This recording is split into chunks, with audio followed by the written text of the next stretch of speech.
আন্তর্জাতিক অপরাধ ট্রাইব্যুনাল 2-এ জাতীয় সমাজতান্ত্রিক দল জাসদের সভাপতি বীর মুক্তিযোদ্ধা জনাব হাসানুল হক ইনুর বিরুদ্ধে চলমান যে মামলা আইসিটিবিডি কেস নাম্বার 3/2025 এই মামলায় যুক্তিতর্কের জন্য দিন ধার্য ছিল।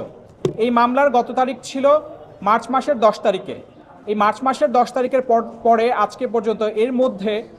গণমাধ্যমের সংবাদের ভিত্তিতে আমরা জানতে পেরেছি প্রসিকিউশন এবং তদন্ত সংস্থা সম্পর্কে কিছু বেশ গুরুত্বপূর্ণ সংবাদ প্রকাশিত হয়েছে। এই সংবাদগুলো দেখে আমরা রীতিমতো বিস্মিত হয়েছি এবং আমরা মনে করি নবনিযুক্ত চিফ প্রসিকিউটর তিনিও এগুলোতে হতভম্ব হয়েছেন এবং আমরা মনে করি সদ্য সাবেক চিফ প্রসিকিউটর এবং তার টিম সম্পর্কে যে সংবাদগুলো বের হয়েছে, যে তদন্ত প্রক্রিয়া নিয়ে, রাজসাক্ষী বানানো নিয়ে, পুরো জুলাই আগস্টের এই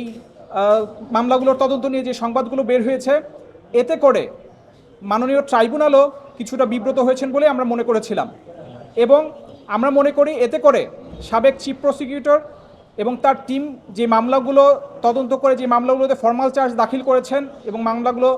শুরু করেছিলেন, পুরো প্রক্রিয়াটাই প্রশ্নবিদ্ধ হয়েছে এবং সেই সাথে এই জুলাই আগস্টের এই মামলাগুলো করার ক্ষেত্রে তার বড় ধরনের কনফ্লিক্ট অফ ইন্টারেস্ট ছিল এবং এটা ইন্টারন্যাশনাল ক্রিমিনাল কোর্টের ফিলিপাইনের দুতার্তের মামলার ক্ষেত্রে ওখানকার প্রসিকিউটর করিম খানের যেই কনফ্লিক্ট অফ ইন্টারেস্টের কারণে তাকে যে মামলা থেকে বারিত করা হয়েছিল সেটার সমতুল্য এবং এই কনফ্লিক্ট অফ ইন্টারেস্টের কারণে আমরা এর আগেও বলেছিলাম যে এই মামলা তিনি পরিচালনা করতে পারেন না, কিন্তু তারপরেও সেই মামলা এতদূর গড়িয়েছে এবং এই নির্বাচনের পরে 12ই ফেব্রুয়ারির পরে বিশেষ করে মার্চ মাসে যে সংবাদগুলো এসেছে প্রসিকিউশন টিম এবং তদন্ত সংস্থা সম্পর্কে, তাতে করে আমরা এই মামলার আবার পুনর্তদন্ত চেয়েছিলাম এবং আপনাদের নিশ্চয়ই মনে আছে এই মামলায় যখন আমরা ডিসচার্জ পিটিশন দেই এবং ডিসচার্জ পিটিশনের রিভিউ পিটিশন দেই, তখন আমাদের একটা শব্দকে উল্লেখ করে তৎকালীন চিফ প্রসিকিউটর বলেছিলেন যে আমাদের এই বক্তব্য রাষ্ট্রদ্রোহিতার শামিল।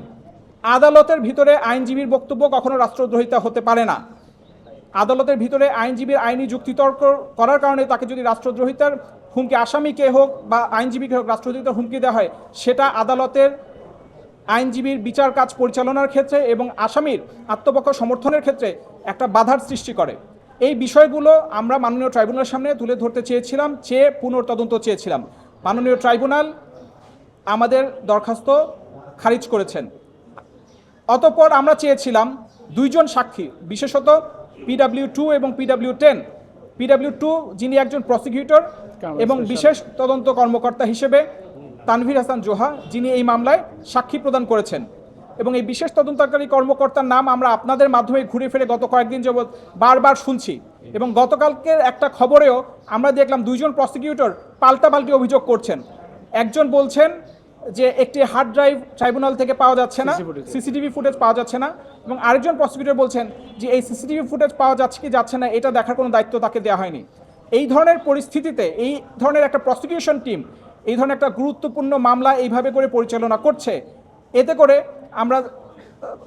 তাদের